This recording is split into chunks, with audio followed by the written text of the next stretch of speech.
Si nous nous adressions à des personnes qui ont une responsabilité dans cette question de l'édification de l'Église, il serait utile que nous nous y arrêtions ici pour quelques instants. Mais nous résumerons pour nous cette question simplement à ceci. Nous regardons les actes et les épîtres comme nous exposant la technique de l'Église et des Églises, et nous l'adoptons comme un système cristallisé de pratiques, d'ordre, de forme et d'enseignement. Et c'est précisément en cela que réside la faiblesse de toute cette position. La technique de l'Église est devenue une chose en soi, et le Seigneur Jésus a été oublié et perdu. Je me demande si nous saisissons bien ce que je veux dire par là. Nous le savons, le chemin du Saint-Esprit, c'est de présenter Christ, et de révéler Christ au cœur, et de montrer que c'est Christ, que Christ est un ordre céleste. Non pas que les épîtres présentent comme dans un manuel un ordre céleste, mais Christ est cet ordre. Et tout ce qui appartient à l'ordre doit être gardé en relation immédiate avec la personne vivante. Si l'ordre devient une chose, il devient un système terrestre. Et nous pourrions alors établir, d'après les épîtres, une centaine de systèmes terrestres différents, bien que tous édifiés sur les épîtres. On pourra appuyer sur les épîtres n'importe quel nombre de systèmes différents, d'interprétations différentes, représentés par les ordres chrétiens d'ici-bas, et cela pour la seule raison qu'ils ont été séparés d'avec la personne. Nous le voyons, bien-aimés.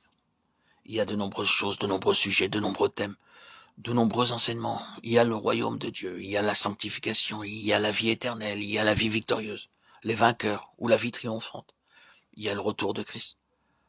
Ce ne sont là que quelques sujets, thèmes ou vérités, comme on les appelle, que l'on a tiré des Écritures pour les développer et qui sont devenus des choses au sujet desquelles on s'est beaucoup préoccupé, pour lesquelles on a beaucoup d'intérêt en tant que chose.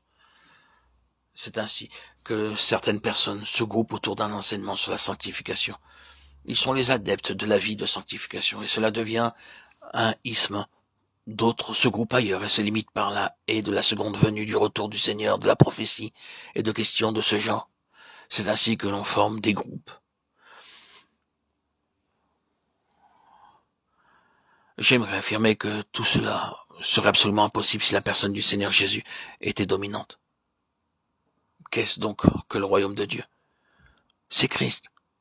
Si nous pénétrons tout au cœur des évangiles, nous y trouverons que le royaume de Dieu, c'est Jésus-Christ. Si nous sommes en Christ, de manière vivante, nous sommes dans le royaume. Et nous connaissons à mesure que le Saint-Esprit nous enseigne Christ, ce qu'est le royaume, dans chacun de ses détails. Le royaume n'est pas avant tout une chose. Le royaume, lorsqu'il deviendra une chose universelle, sera simplement l'expression, la manifestation de Christ. C'est tout. Nous entrons dans le royaume en et par Christ. Et cela est vrai de toutes les autres choses.